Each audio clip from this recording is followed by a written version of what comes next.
এই শোন, তুই তোর প্যান্টের ভেতর যে ডার্ক চকলেটটা লুকিয়ে রেখেছিস আমি ওটা খাবো। আরে এসব তুমি কি বলছো আপু? আমি তো কোনো চকলেট নিয়ে আসিনি। তাহলে আমার কাছে চকলেট আসলো কোথা থেকে? দেখ, একদম বেশি কথা বলবি না। আমি তোকে যেটা বলেছি সেটা কর। আমি খুব ভালো করে জানি তোর কাছে একটা ডার্ক চকলেট আছে, আর সেটা তুই তোর প্যান্টের ভেতর লুকিয়ে রেখেছিস। ওটা আমাকে খেতে দে, তা না হলে কিন্তু আমি সবাইকে বলে দেব। আমি বুঝতে পারছি না আপু, তুমি আমার নামে মিথ্যা দোষারোপ কেন করতে চাইছো? আমি তো বললাম আমার কাছে কোনো চকলেট নেই।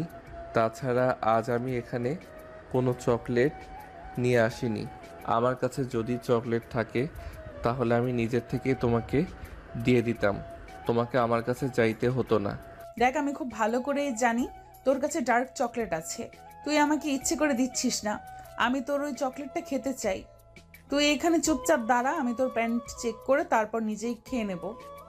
আরে আজব তো, তুমি আমার প্যান্টের চেক কেন খুলতে যাবে? তাছাড়া আমি তো তোমাকে বলছি আমার প্যান্টের ভিতর কোনো চকলেট নেই। তারপরে তুমি কেন এরকম করছো আমার সঙ্গে? কেন তুমি আমার কথা বুঝতে চাইছো না? কিন্তু রিহা তার কোনো কথাই শুনল না। রুমের দরজাটা বন্ধ করে দিয়ে সঙ্গে সঙ্গে সে রাজকে ধাক্কা দিয়ে বিছানার উপরে ফেলে দিল। আরে আপু, ছি ছি, তুমি এটা কি করছো? তুমি আমার ওটাতে হাত দিচ্ছ কেন? আমার সুরসুরি লাগছে। প্লিজ তুমি আমাকে ছেড়ে দাও। আমি কিন্তু বড় আম্মুর কাছে বলে দেব তুমি আমার ওটাতে হাত দিয়েছো। দেখ, একদম কথা বলবি না। চুপচাপ শুয়ে থাক। তোকে এতক্ষণ ধরে বলছিলাম আমাকে চকলেটটা একটু খেতে দে, কিন্তু তুই আমাকে চকলেটটা খেতে দিচ্ছিলি না। এখন দেখ আমি কি করে খাই। আরে আপু, তুমি তো আমার কাছে চকলেট চেয়েছিলে, কিন্তু এখানে তো কোনো চকলেট নেই। তুমি আমার ওটাতে এভাবে মুক্তি চাও কেন? প্লিজ এরকম করো না, আমার কেমন যেন লাগছে। প্লিজ আমাকে ছেড়ে দাও। বললাম না কোনো কথা বলবি না। চুপচাপ শুয়ে থাক। আমি আজ চকলেটটা ইচ্ছা মতো খাবো, তারপর তোকে এখান থেকে যেতে দিব।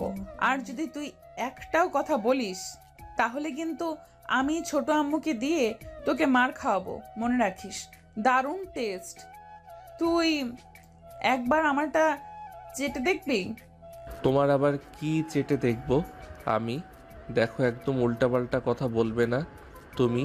আর যেটা করেছে খুব খারাপ করেছো। তুমি আমার ব্যক্তিগত জিনিসে হাত দিয়েছো। তোমাকে আমার ব্যক্তিগত জিনিসে হাত দেওয়ার অধিকার কিন্তু আমি কখনোই তোমাকে দেইনি। তুমি কেন করলে আমার সঙ্গে এরকম? ওই যে তোকে বলছিলাম তুই আমাকে বিয়ে কর, আমি তোকে কাছে পেতে চাই।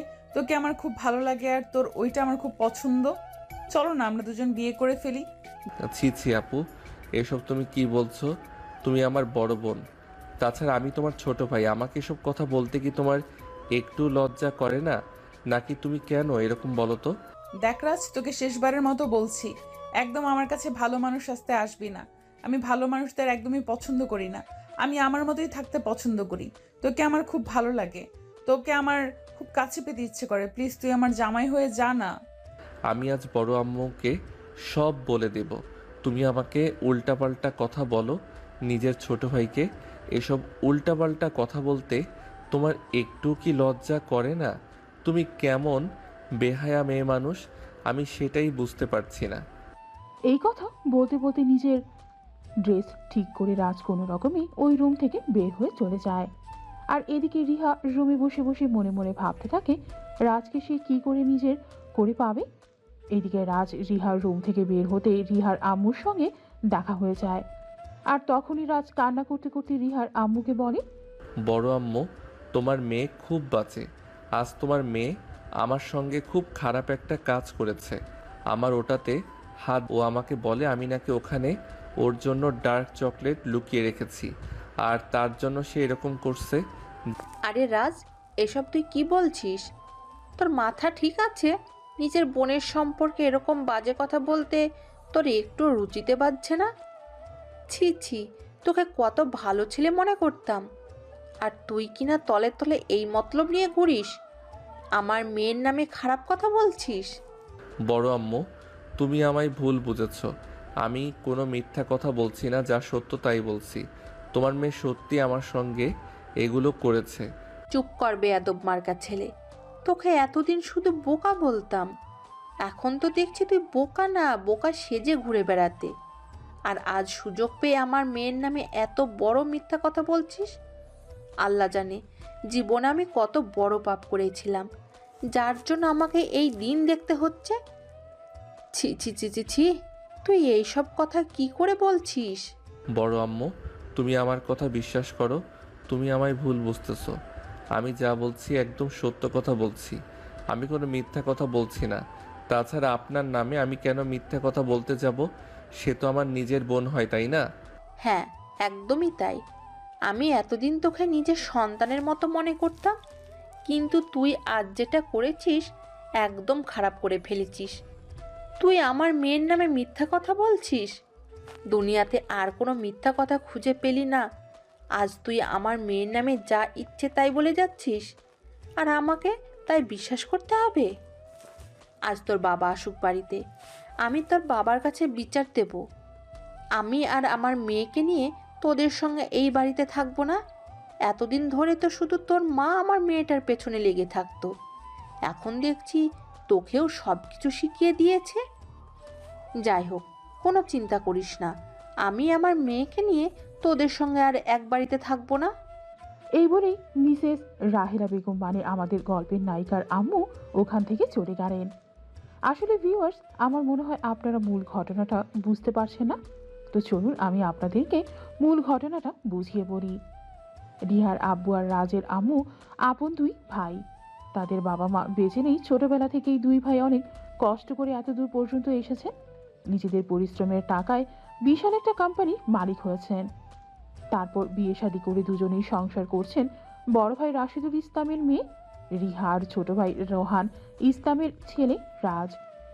সুখের সংবাদ তাদের, কিন্তু দুই জায়ের মধ্যে সেরকম কোনো বনিবনা নেই। তারা বাইরে একরকম মিল, আর তারা দুই যা কোনোভাবেই সহ্য করতে পারে না তারা নিজেদের মতো আলাদা আলাদা থাকবে। কিন্তু তাদের দুই ভাইয়ের জন্য সেটা আর হয়ে ওঠে না, কারণ তাদের বাবা মা মারা যাওয়ার আগে তাদের বলে গিয়েছিল তারা দুই ভাই যেন কখনোই আলাদা না হয়। তবে আজ কি হবে সেটা তো বলা যাচ্ছে না। তো ভিউয়ার্স, চলুন আজকের ঘটনা জানার জন্য আমাদের মূল গল্পে ফিরে যাওয়া উচিত। এদিকে সেদিন রাত 8টা বাজবে না বাজতেই রিহার আব্বু বাড়িতে আসবে। রিহার আম্মু রিহার আব্বুকে বলতে লাগলো, দেখো, এখন আর আমি তোমার কোনো কথাই শুনবো না। তুমি আমাকে যা কিছুই বলো না কেন, তাতে কোনো কাজ হবে না। আমি আর এই বাড়িতে থাকবো না। এতদিন তোমার ভাই আর তোমার ভাইয়ের বউ আমার সঙ্গে শত্রুতা করেছে, আর এখন তোমার ভাইয়ের ছেলেও সতর্কতা করা শুরু করে দিয়েছে। আমার মেয়ের নামে যা না তাই বলে যাচ্ছে। আমি এসব আর সহ্য করতে পারছি না। আমি এখানে আর থাকবো না। তুমি যদি আমার সঙ্গে সংসার করতে চাও, তাহলে তুমি আমাকে নিয়ে আলাদা সংসার করবে। এসব তুমি কি বলছো? তোমার কি মাথা খারাপ হয়ে গেছে? তোমাকে তো একদিন আমি স্পষ্ট করে বলে দিয়েছি, আমি তোমাকে নিয়ে কখনোই আলাদা সংসার করতে পারবো না। আমার বাবা মা মারা যাওয়ার আগে আমাকে বলে গিয়েছিল যেন আমি আমার ছোট ভাইকে আমার সন্তানের মতো স্নেহ করে ভালোবেসে আমার কাছে রাখি। যতদিন আমি বেঁচে থাকবো ততদিন যেন আমি তার দেখাশোনা করি। আর এখন কিনা তোমার জন্য আমি আমার ভাইকে ছেড়ে চলে যাব? এটা আমি কখনোই পারবো না। তাছাড়া বিয়ের আগেই তোমাকে আমি বলেছিলাম আমি আমার ভাইকে ছাড়া কখনোই থাকবো না। ও আচ্ছা, এই ব্যাপার। তাহলে ঠিক আছে, তাহলে তুমি ধরে নাও আমি তোমার সঙ্গে আর সংসার করছি না। কারণ যে বাড়িতে আমার সঙ্গে শত্রুতা করা হবে, বেশ ভালো কথা, কিন্তু তাই বলে আমার মেয়ের সঙ্গে শত্রুতা করা হবে, এটা তো আমি কোনোভাবেই সহ্য করব না। তাই আমি আর এই বাড়িতে এক মুহূর্ত থাকবো না। আমি আমার মেয়েকে নিয়ে আমার বাবার বাড়িতে চলে যাব। তুমি এই বাড়ি থেকে চলে যাচ্ছ? যাও, সে তো বেশ ভালো কথা, কিন্তু তুমি আমার মেয়েকে কেন নিয়ে যাবে? আমার মেয়ে আমার সঙ্গে আমার বাড়িতেই থাকবে, কারণ আমার জীবনের দুইটা অংশ। প্রথম অংশ হলো আমার ভাই আর তার ফ্যামিলি, আর দ্বিতীয় অংশ হলো আমার মেয়ে। আমার মেয়েকে আমি কোনোভাবেই তোমার সঙ্গে নিয়ে যেতে দেব না। তাছাড়া তুমি বললেই তো আর মেয়ে তোমার সঙ্গে চলে যাবে না। ও আচ্ছা, এই ব্যাপার তাহলে। ঠিক আছে, কোনো সমস্যা নেই। আমার মেয়ে নিজেই তোমাকে বলবে যে সে তোমার সঙ্গে এই বাড়িতে থাকবে না, সে আমার সঙ্গে থাকবে এবং আলাদা বাড়িতে থাকবে। তখন দেখি তুমি কি করতে পারো। এই কথা বলেই রিহার আম্মু রিহাকে রাখতে লাগলো। আর রিহা তার আম্মুর ডাক শুনে ড্রয়িং রুমে চলে আসে। দেখতে পারে ড্রয়িং রুমে ছোটখাটো একটা বিশ্বযুদ্ধ শুরু হয়ে গেছে। আর ঠিক তখনই রাজের আব্বু অফিস থেকে আসে। বাড়িতেই চিৎকার আর শুনে রাজের আব্বু আর তার বড় ভাইকে জিজ্ঞাসা করে, কি ব্যাপার ভাইয়া, কি হয়েছে? বাড়িতে এত চিৎকার চেঁচামেচি কেন? মেয়ে যদি নিজের থেকে বলে যে সে তোমার সঙ্গে চলে যাবে তাহলেই যেতে পারবে। জানি না ভাই, আমাদের এই বউ দুইটা কি শুরু করে দিয়েছে। আমাদের দুই ভাইকে একসঙ্গে থাকতে দিচ্ছে না ওরা। কেন এরকম করছে? ওরা কি ভেবেছে? ওরা এইরকম করলেই আমরা দুই ভাই আলাদা হয়ে যাব? কখনোই না। সে নাকি রিহাকে নিয়ে এই বাড়ি থেকে চলে যাবে। আমিও স্পষ্ট বলে দিয়েছি, রিহা যদি ওর সঙ্গে যেতে চায় তাহলে ওই রিহাকে নিয়ে যেতে পারবেন, নয়তো ওর যেখানে ইচ্ছা ওখানে চলে যাক। দেখো ভাইয়া, এটা কিন্তু একদম ঠিক হচ্ছে না। ভাবি তোমায় বিয়ে করা বউ, তার কথা মেনে চলা তোমার কর্তব্য। তাই আমি বলবো তুমি তোমার বউকে নিয়ে আলাদা সংসার করো, আমার কোনো আপত্তি নেই। তুমি যদি বলো তাহলে এই বাড়ি ছেড়ে আমি চলে যাব আমার বউ বাচ্চা নিয়ে। তোর কি মাথা খারাপ হয়ে গেছে নাকি যে পরের বাড়ির মেয়ের জন্য আমি আমার ভাইকে ছেড়ে দেব? আমি কখনোই এরকম কিছুই করব না। আমি যতদিন বেঁচে আছি ততদিন তোদের সঙ্গেই থাকবো। আমি ততদিন তোকে আমার বুকেই আগলে রাখবো। আমি বেঁচে থাকতে কোনোদিনও তোকে এটা বুঝতে দেব না যে তুই একা। কিন্তু ভাইয়া, তারপরে আমি তোমাকে রিকোয়েস্ট করে বলছি, তুমি ভাবির সঙ্গে এমনটা করতে পারো না। সে তোমার বিয়ে করা বউ। প্রত্যেকটা মেয়ে বিয়ের পরে স্বাধীনতা পেতে চায়, নিজেদের মতো করে বাঁচতে চায়। তুমি তোমার ভাইয়ের দায়িত্ব পালন করতে গিয়ে স্বামীর দায়িত্ব থেকে নিজেকে সরিয়ে নিতে পারো না। তুমি ভাবির সঙ্গে কথা বলো এবং সবটা মিটিয়ে নাও। আর কোনো কিছুই সম্ভব নয়। এতদিন তোমাদের জন্য আমার সংসারে যথেষ্ট অশান্তি হয়েছে। আমি চাই না আর তোমাদের জন্য আমার সংসারে কোনো অশান্তি হোক। এতদিন শুধু তুমি আর তোমার বউ আমাদের সঙ্গে ঝামেলা করেছো, আর এখন তোমার ছেলেটাও এটাতে যুক্ত হয়েছে। তোমার ছেলেটাও আমার মেয়ের নামে যা ইচ্ছে তাই বলেছে। এসব আমি আর সহ্য করব না। কেন ভাবি, আমার ছেলে আবার কি করলো? আমার ছেলেকে তো আমি যতদূর জানি সে প্রয়োজনের বেশি কারোর সঙ্গে কথাই বলে না। তাহলে আমার ছেলে আবার কি ঝামেলা করলো? দেখো, আমি খুব ভালো করেই জানি এটা তোমাদের জামাই বউয়ের চক্রান্ত। তোমরা ইচ্ছে করে তোমার ছেলেকে নিয়ে এগুলো শিখিয়ে দিয়েছো। তাই আর সাধু সাজতে এসো না। দেখো ভাবি, আমাদের সেরকম কোনোদিনই ছিল না, আর কোনোদিন হবেও না। তাছাড়া আমার বউকে আমি খুব ভালো করেই চিনি। সে তোমাকে নিজের বোনের মতো দেখে, কিন্তু তুমি তাকে সহ্য করতে পারো না। তাই তুমি ইচ্ছে করে ওর নামে উল্টোপাল্টা কথা বলো। যদিও এ ব্যাপারে আমি কোনোদিন তোমাকে কিছু বলিনি, আমি বারবার আমার বউকে শাসন করে গেছি। কিন্তু আর তুমি আমার ছেলেকে নিয়ে কথা বলছো। আচ্ছা, কি হয়েছে খুলে বলো তো শুনি। তারপর যদি আমার মনে হয় যে আমার ছেলের ভুল, তাহলে আমি নিজে এ বাড়ি ছেড়ে চলে যাব। ও তাই নাকি? আচ্ছা, তাহলে তো খুব ভালো হলো। তাহলে তুমি নিজেই তোমার ছেলেকে জিজ্ঞাসা করো ও কি বলেছিল আমার কাছে আমার মেয়ের নামে।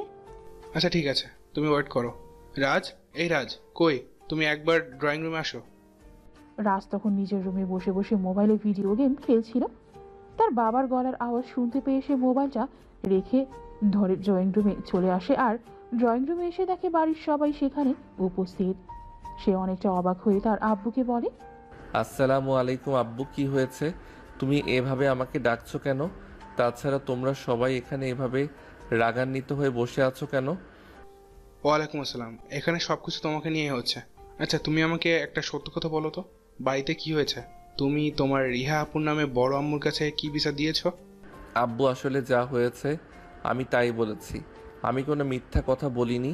তুমি প্লিজ আমাকে বিশ্বাস করো। বাবা, আমি সেটাই তোমাকে জিজ্ঞেস করেছি, কি হয়েছে? তুমি সবটা সত্য ঘটনা আমাদের সামনে খুলে বলো। অতঃপর রাজ সবার সামনে সব সত্য খুলে বলল। এদিকে রিহার আম্মু তো তেলে বেগুনে জ্বলে উঠল। তার মেয়ে কোনোভাবেই এই কাজ করতেই পারে না। কিন্তু রিহার আব্বু সুস্থ এবং স্বাভাবিক মাথায় রিহাকে প্রশ্ন করে, রিয়া, আমি কারোর কোনো কথাই শুনবো না। আমি তোমার মুখ থেকে সবটা শুনতে চাই। তুমি সত্যি করে বলো কি হয়েছে এখানে। আমি আশা করি তুমি আমার কাছে কোনো মিথ্যা কথা বলবে না। আব্বু, রাজ যা বলছে একদম সব সত্য কথা। আসলে রাজকে আমি পছন্দ করি, কিন্তু সে আমার থেকে বয়সে ছোট আর একটু বোকা বোকা টাইপের। তাছাড়া সে আমাকে একটুও পাত্তা দেয় না। আমি রাজকে বিয়ে করতে চাই। কথাটা বলা মাত্রই রিহার আব্বু রিহার দুই গালে ঠাস ঠাস করে ব্যাস কয়েকটা চড় বসিয়ে দেয়।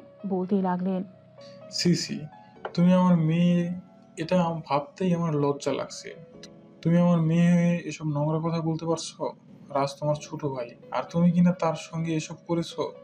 আমি তো ভেবেছিলাম তুমি আমার মেয়ে, আমার মতোই ভদ্র হবে, কিন্তু তোমার ভিতরে যে এত কিছু, সেটা তো আমি কোনোদিনও বুঝতে পারিনি।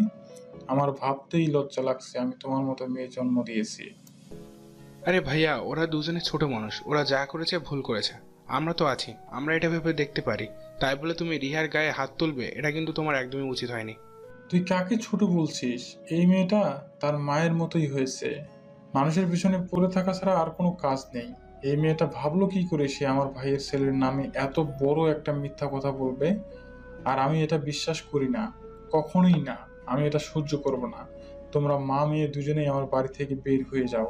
আমি তোমাদের দেখতে চাই না। দেখো আব্বু, ভালোবাসা কোনো অপরাধ নয়। আমি রাজকে ভালোবাসি। আমি ভুল কোনো কথা বলছি না। আমি যা বলছি একদম সত্যি কথাই বলছি। রাজ যদি আমার না হয়, তাহলে কিন্তু আমি পৃথিবীর কোনো মেয়ের হতে দেব না। আমি তার জীবনে এমন একটা সমস্যা হয়ে দাঁড়াবো, যেটা হাজার চেষ্টা করলেও উপড়ে ফেলতে পারবে না। রেহানা, এখন কিন্তু আমার খুব বেশি মেজাজ খারাপ হচ্ছে। তুমি তোমার মেয়েকে নিয়ে আমার চোখের সামনে থেকে চলে যাও। আমি তোমাদের মেয়ে, আমি তোমাদের মা মেয়ে দুজনকেই এখানে দেখতে চাইছি না। দেখবে কি করে? তোমার তো চোখ অন্ধ হয়ে আছে। ঠিক আছে, কোনো সমস্যা নেই। আমি আমার মেয়েকে নিয়ে এই বাড়ি থেকে চলে যাব। তারপর তুমি তোমার ভাই আর বাকি সবাইকে নিয়ে ভালো থাকো। তুমি তো এটাই চেয়েছিলে আমি এখান থেকে চলে যাই। তাছাড়া তুমি একা কেন চাইবে? তোমার ভাই, তোমার ভাইয়ের বউ, তোমরা সবাই তো চাও আমি এখান থেকে চলে যাই। ভাবি প্লিজ, তুমি তোমার মাথা ঠান্ডা করো আর রেহাকে নিয়ে রুমে চলে যাও। আমি ভাইয়ের সঙ্গে কথা বলছি। তোমরা দুজনেই নিজেদেরকে শান্ত করো এবং উত্তেজিত হয়ে কোনো সিদ্ধান্ত নিও না। প্লিজ, আমি তোমার রিকোয়েস্ট করে বলছি। দেখো, জুতা মেরে গরুদান করার কোনো প্রয়োজন নেই। আমি খুব ভালো করেই জানি এটা তোমাদের চক্রান্ত। তোমরা ইচ্ছে করেই আমাদের সঙ্গে এরকমটা করছো, যেন আমরা এখান থেকে চলে যাই আর তারপর আমাদের সমস্ত সম্পত্তি তোমরা আত্মসাৎ করতে পারো। কিন্তু বিশ্বাস করো, তোমরা এটা করতে পারবে না। আমি কিন্তু কোনোভাবেই আমার মেয়ের অধিকার ছেড়ে দেব না। আমার মেয়ের অধিকার আমি আদায় করেই নেব। দেখো, আমি আবার বলছি, তোমরা ভুল করছো। আমার কিন্তু সেরকম কোনো উদ্দেশ্য নেই। আমি যদি আমার ভাইকে এখন বলি আমার ভাই তার সমস্ত সম্পত্তি আমার নামে লিখে দিতে দুবার চিন্তা করবে না, কিন্তু আমি সেটা করব না। কারণ বাবা মারা যাওয়ার পর আমার ভাই অনেক কষ্ট করে আমাকে পড়াশোনা করিয়ে মানুষ গড়ে তুলেছেন, আর তারপর এই ব্যবসা দাঁড় করিয়েছে। আমি আমার ভাইয়ের সঙ্গে কোনোদিন প্রতারণা করব না। তাই তোমরা এসব চিন্তা কোনোদিন ভুলেও মাথায় এনো না। এদিকে রিহার আম্মু রাজের আব্বুর কথা না শুনে মুখটাকে একটা ভেঙচি মেরে রিয়াকে নিয়ে সেখান থেকে চলে গেল। এরপর দুই ভাই ড্রয়িং রুমে বসে বেশ কিছুক্ষণ কথা বলো আর তারপর নিজেদের রুমে চলে গেল। আর এদিকে রাত 10টার দিকে সবাই ফ্রেশ হয়ে খাবার টেবিলে আসে। খাবার খাওয়ার জন্য কিন্তু খাবার টেবিলে কোনো খাবার ছিল না। তখনই রিহার আব্বু রিহার আম্মুকে ডাকতে থাকে। এই রাহেলা, রাহেলা, কোথায় তুমি? খাবার টেবিলে কোনো খাবার নেই কেন? আমরা কি এখন খাবার খাবো না নাকি? এসব কথা তুমি আমাকে জিজ্ঞাসা করছো কেন? তোমরা খাবার খাবে কি খাবে না সেটা তো তোমাদের ব্যক্তিগত ব্যাপার। আর হ্যাঁ, আমি এই বাড়িতে আর গাধার মতো খাটুনি করতে পারবো না। তোমাদের যদি খাবার খাওয়ার ইচ্ছে হয়, তাহলে তোমরা নিজেরা খাবার তৈরি করে খেয়ে নিতে পারো। আমাকে আর এসব ব্যাপারে কোনো কথা বলবে না। এসব তুমি কোন ধরনের কথা বলছো? আমি তো সেটাই বুঝতে পারছি না। আজকে রাজের আম্মু বাড়িতে নেই, তা না হলে তো দুই বেলার রান্না রাজের আম্মুই করে থাকে। তারপরেও তোমার এত ঝামেলা কেন বলো তো তুমি? রাজার আম্মু বাড়িতে নেই তাতে কি করব আমি? এই বাড়িতে গাধার মতো আর খাটুনি খাটতে পারবো না আমি। রান্না বান্না করতে পারবো না।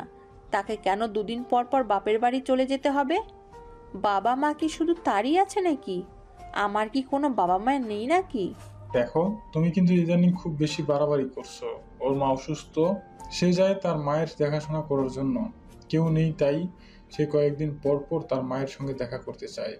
এটা নিয়ে তোমার এত সমস্যা কেন? আমি সেটাই বুঝতে পারছি না।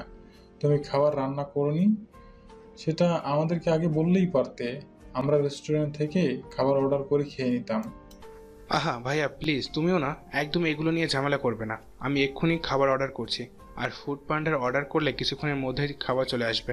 তারপর না হয় আমরা খাবার খেয়ে নিব। সামান্য এইটুকু একটা বিষয় নিয়ে ঝামেলা করতে হয় নাকি? ভাবি প্লিজ, তুমি আর ভাইয়ের সঙ্গে ঝগড়া করো না। তোমাকে কোনো রান্নাবান্না করতে হবে না, আমি কালকে বাড়িতে কাজের মেয়ে নিয়ে আসবো। হ্যাঁ, সেটাই করা যাবে।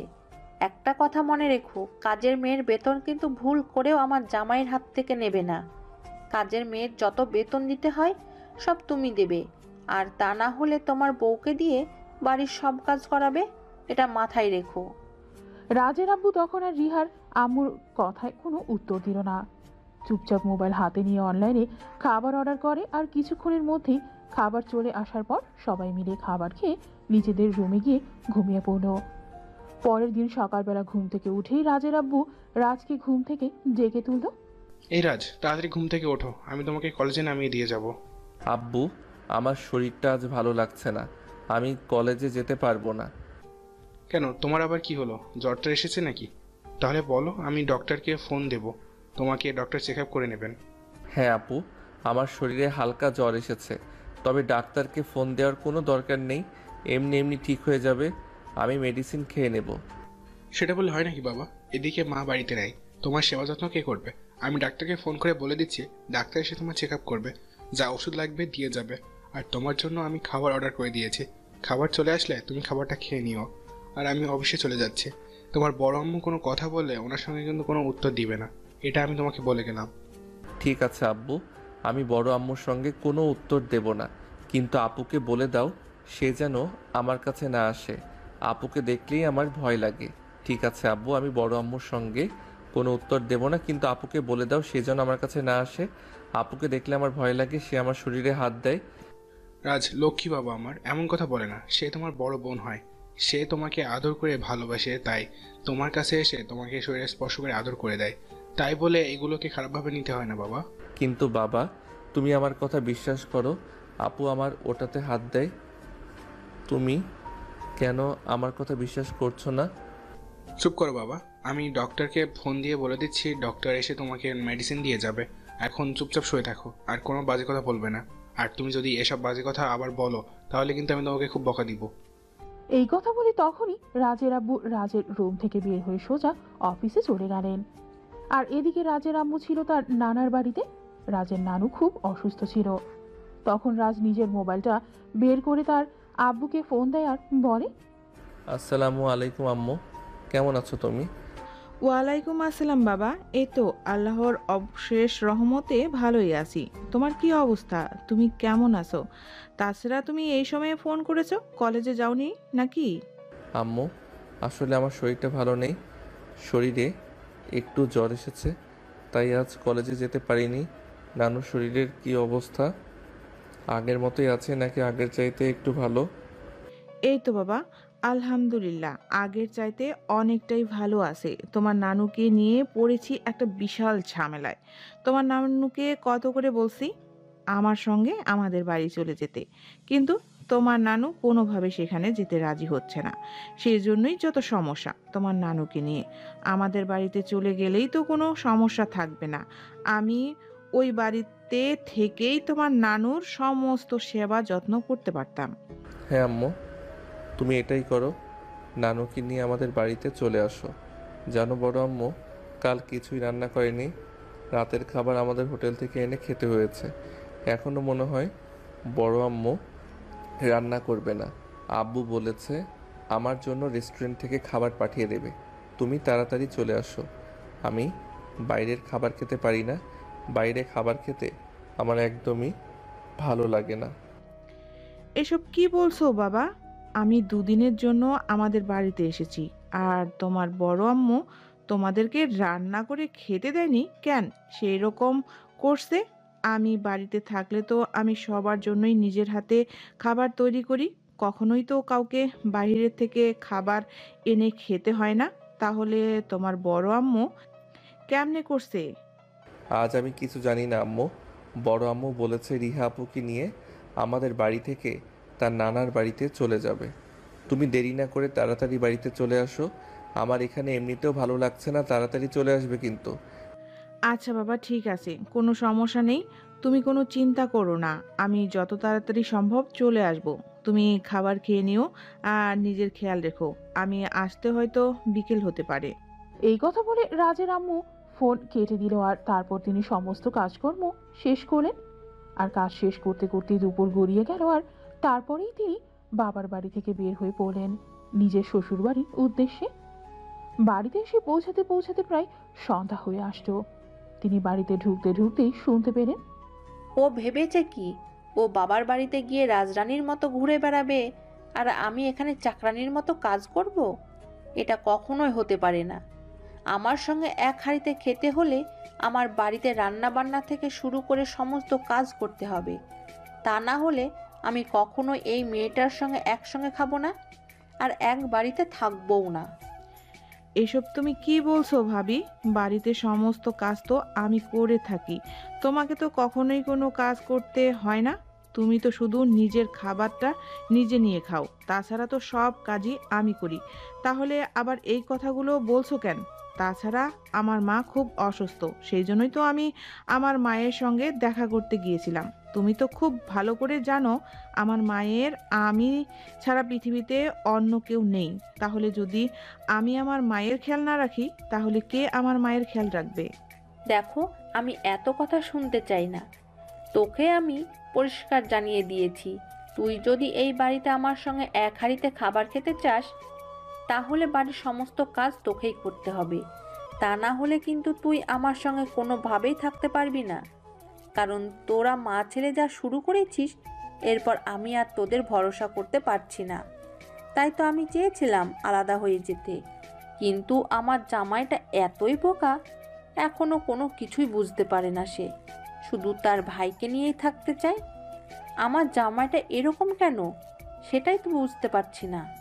দেখো ভাবি, তুমি আমার সঙ্গে থাকতে চাও না সেটা ভালো কথা, তাই বলে তুমি এভাবে আমার নামে মিথ্যা কথা বলবে নাকি আমাকে যা ইচ্ছা তাই বলবে নাকি? এমনটা তো হতে পারে না। তোমার যদি আমার সঙ্গে থাকার ইচ্ছা নাই থাকে, তাহলে তুমি ভাইয়াকে বুঝিয়ে বলো, আর তারপর ভাইয়াকে নিয়ে তুমি আলাদা সংসার করো। আমি তো তোমাকে কোনো নিষেধ করিনি, তাহলে তুমি আমার নামে এভাবে মিথ্যা কথা কেন বলো? আর আমার ছেলেটাকে কেন এর মাঝখানে টেনে নিয়ে আসছো? তুই যেমন, তোর ছেলেটাও তেমন। তুই যেমন একটা মিথ্যাবাদী, তোর ছেলেটাও ঠিক সেই রকমই মিথ্যাবাদী হয়েছে। কাল আমার মেয়ের নামে যা ইচ্ছে তাই বলেছে। তুই কি ভেবেছিস তোরা মা ছেলে এরকম করবি আর আমি তোদেরকে কিছুই বলবো না? রাজের আম্মু তখন খুব ভালোভাবেই বুঝতে পারলো এখানে দাঁড়িয়ে থাকলে একটার পর একটা কথা শুনতেই হবে, তাই এটাই ভালো হবে এখান থেকে চলে যাওয়াটাই। রাজের আম্মু তখন আর কোনো কথা না বলে চুপচাপ সেখান থেকে চলে গেলেন। রুমে গিয়ে দেখতে পেলেন রাজ কম্বল মুড়ি দিয়ে শুয়ে আছে। রাজের শরীরে প্রচন্ড জ্বর এসেছে। ডাক্তার ঔষধ দিয়ে গেছে, কিন্তু তাতে জ্বর সারছে না। তাই রাজের আম্মু সঙ্গে সঙ্গে রাজের বাবাকে ফোন দেয়। শুনছো, রাজের জ্বর তো কমছে না, তাহলে এখন আমি কি করব? চিন্তা করার কোনো কারণ নেই। আমি ডাক্তারের সঙ্গে কথা বলেছি, ডাক্তার বলেছে এখন সেটা সবারই হচ্ছে। চিন্তার কোনো কারণ নেই। ডাক্তার অ্যান্টিবায়োটিক দিয়ে এসেছে, 2 দিন সময় লাগবে জ্বর সারতে। আর শোনো, তুমি বড় ভাবির সঙ্গে ঝামেলা করতে যেও না। ভাবি দুটা কথা শোনালেও তুমি কিন্তু কোনো কথা বলবে না। কেন বাবু সব সময় এরকম করবে কেন? আমি তো সেটাই বুঝতে পারি না। আমি কি তার শত্রু নাকি যে সব সময় আমার সঙ্গে খারাপ ব্যবহার করবে? সে কেন আমার সঙ্গে এরকম করে বলো তো? দেখো, আমি তোমাকে যেটা বললাম তুমি সেটাই করো, একদম বেশি কথা বলবে না।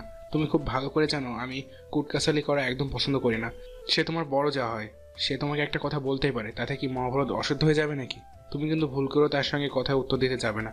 এটাই আমার শেষ কথা। এই বলে রাজের আব্বু ফোন কেটে দিল। আসলে তারা দুই ভাই অনেক ভালো, আর তারা দুই ভাই খুব ভালো করেই জানে বউদেরকে প্রশ্রয় দিলে তারা মাথায় উঠে বসবে। তাই বউদেরকে এত প্রশ্রয় দিতে হয় না। তাই সবসময় তারা বউকে নিজের কন্ট্রোলে রাখতে চায়। তারা যায় না পরের বাড়ির মেয়েদের জন্য তাদের সংসারটা নষ্ট হয়ে যাক। তাই তারা সবসময় শক্ত হাতে সবকিছু সমাধান করার চেষ্টা করে। এদিকে 3 দিন পর রাজের জ্বর সেরে উঠল, আর রাজ কলেজে যাওয়ার জন্য তৈরি হয়ে নিল। রুম থেকে বের হতে যাবে তখনই রিহার সঙ্গে তার দেখা হয়। কি রে, শুনলাম তুই নাকি আজ কলেজে যাচ্ছিস?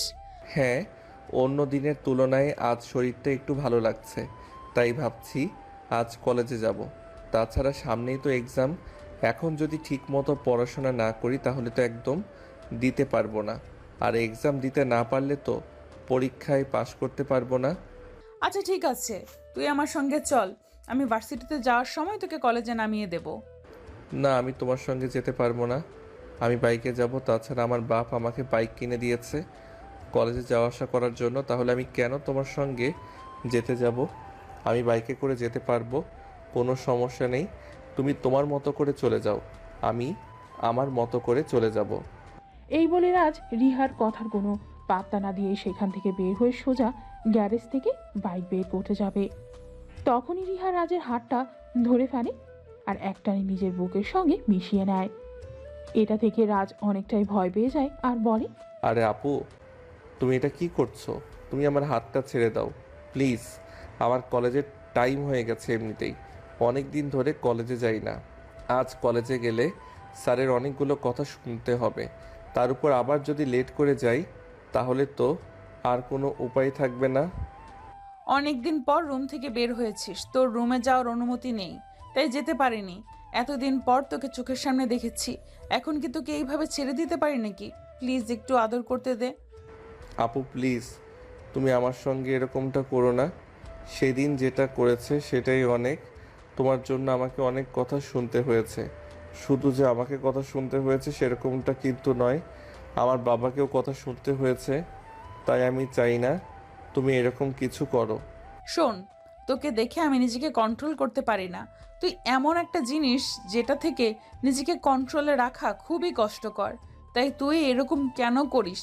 আমি তো তোকে একটু কাছে পেতেই চাই, এর বেশি কিছু তো নয়। তুই প্লিজ আমার হয়ে যা, আমি তোর হয়ে যাব। এরপর দেখিস দুজনে দুজনকে ভালোবাসা দিয়ে সমস্ত পৃথিবীর বাধা বিপত্তি জয় করে নেব। আপু, এসব কি বলছো তুমি? প্লিজ তুমি আমাকে ছেড়ে দাও, আমাকে কলেজে যেতে দাও। তা না হলে কিন্তু আমাকে আম্মুর বকাও শুনতে হবে, কারণ আম্মু একটু পরেই নানুর বাড়ি যাওয়ার জন্য বের হবে। আর যদি আমাকে এখানে দেখতে পাই তাহলে তো আমাকে হাজারটা প্রশ্ন করবে। তখন আমি কি উত্তর দেব তুমি নিজেই আমাকে বলে দাও। কিন্তু রিহা রাজের এই কথাটা বলা শেষ করতে দিল না, তখনই সে রাজকে আরও টান দিয়ে নিজের কাছে টেনে নেয় আর রাজের ঠোঁট দুটো নিজের দখলে নিয়ে নেয় আর তার ইচ্ছা মতো কিস করতে থাকে। এদিকে রাজ নিজেকে ছাড়ানোর জন্য প্রাণপণ চেষ্টা করতে থাকে। প্রায় 2 মিনিট পর সে রিহাকে নিজের শরীরের সমস্ত শক্তি দিয়ে ধাক্কা দিয়ে নিজে থেকে সরায়। আর এদিকে রাজের ধাক্কা সামলাতে না পেরে রিহা অনেকটা ছিটকে পড়ে গেল পিলারের সঙ্গে। তার মাথায় আঘাত লাগে আর তার মাথা ফেটে রক্ত বের হতে থাকে। এটা দেখে রাজ অনেকটা ভয় পেয়ে যায় আর চিৎকার করতে থাকে। আম্মু, ওই আম্মু, তোমরা কে কোথায় আছো? তাড়াতাড়ি এখানে আসো। রিহা আপুর মাথা ফেটে গেছে, মাথা থেকে প্রচণ্ড রক্ত বের হচ্ছে। তোমরা প্লিজ তাড়াতাড়ি এখানে আসো। রাজের চিৎকার শুনে বাড়ির সবাই সেখানে দৌড়ে আসলো আর রিহাকে এমন অবস্থায় পড়ে থাকতে থেকে রিহার আম্মু চিৎকার করে বলতে লাগলো, হায় আল্লাহ, এটা কি হলো? আমার মেয়ের সঙ্গে কিভাবে আমার মেয়ের মাথা ফেটে গেল? নিশ্চয় তুই কিছু করেছিস, বল তুই কি করেছিস আমার মেয়ের সঙ্গে? তুই ইচ্ছে করে আমার মেয়েকে ধাক্কা দিয়ে ফেলে দিয়েছিস যাতে আমার মেয়ের মাথা ফেটে যায়, তাই না? বড় আম্মু প্লিজ তুমি আমাকে দোষ দিও না। রিহা আপু আমাকে জোর করে চেপে ধরে আমার ঠোঁটে কামড় দিচ্ছিল, তাই তো আমি তাকে ধাক্কা দিয়ে ফেলে দিলাম। প্লিজ তুমি বিশ্বাস করো, আমি ইচ্ছা করে এটা করিনি। আমি নিঃশ্বাস নিতে পারছিলাম না, তাই আপুকে সরাতে গিয়ে সে যে এভাবে পড়ে যাবে এটা আমি ভাবতে পারিনি। দুনিয়াতে মিথ্যা বলার আর জায়গা পাস না? তুই কেন এরকম করছিস বল?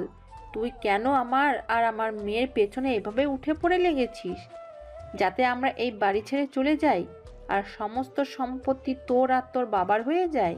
শোন, তোদের মা ছেলেকে আমার খুব ভালো করে চেনা হয়ে গেছে। আমি খুব ভালো করেই জানি তোরা মা ছেলে চাস না আমরা এই বাড়িতে থাকি, এখানে আমাদের জন্য ভালো কিছু হোক। তোরা মা ছেলে সব সময় এটা চাস যে আমরা এই বাড়ি ছেড়ে চলে যাই। এখানে তোরাই থাক। আজ রিহার আব্বু বাড়িতে আসুক, আমি রিহার আব্বুকে সব কিছু খুলে বলবো, আর তারপর হয় তোরা এই বাড়িতে থাকবি নয়তো আমরা এই বাড়িতে থাকবো। হ্যাঁ, তুমি সেটাই করো, কারোর কোনো কথা শুনবে না, সেখানে তোমার সঙ্গে কথা বলাটা অনর্থক। আমার ছেলেটা তো বলছে এখানে কিছু একটা হয়েছিল। কিন্তু রিহার আম্মু রাজের আম্মুর কোনো কথাই শোনেনি।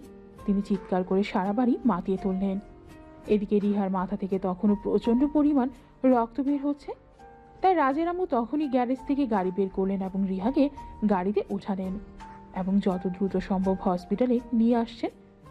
রিহার ট্রিটমেন্ট করানো হলো। তারপর রিয়াকে নিয়ে বাড়িতে ফিরে আসা হলো। এদিকে রাজের আর সেদিনও কলেজ যাওয়া হলো না। এরপর চলে গেল প্রায় 1 সপ্তাহ সময়। এখন রিহা অনেকটাই সুস্থ, তাই সে আজ ভার্সিটিতে যাবে। আর এদিকে রাজ তো প্রতিদিনই ভার্সিটিতে যাওয়া আসা করছে। সেদিন রাজ ভার্সিটিতে যাওয়ার জন্য রুম থেকে বের হলে তখনই রিহা নিজের রুম থেকে বের হয় আর সঙ্গে সঙ্গে রাজকে টান দিয়ে সে নিজের রুমে নিয়ে যায়। রাজকে রুমে নিয়ে সঙ্গে সঙ্গে এসে দরজাটা বন্ধ করে দিল।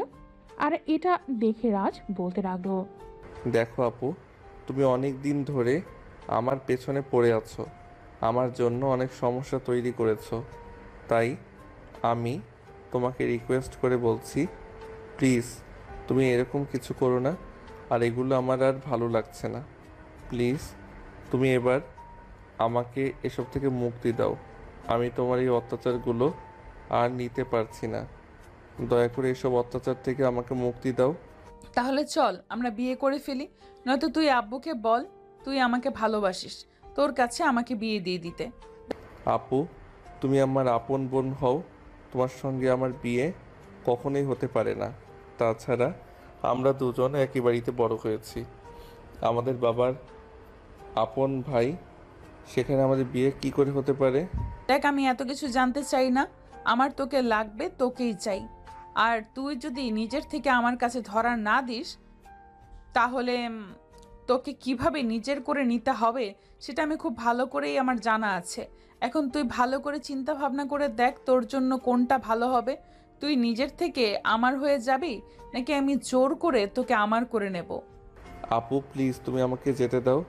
বাড়ির যে কেউ এখানে এসে পড়বে, আর তোমাকে আমাকে একই রুমে দেখলে তারপর আবার একটা ঝামেলা হবে। প্লিজ তুমি আমাকে এসব ঝামেলার সম্মুখীন করো না, আমাকে যেতে দাও।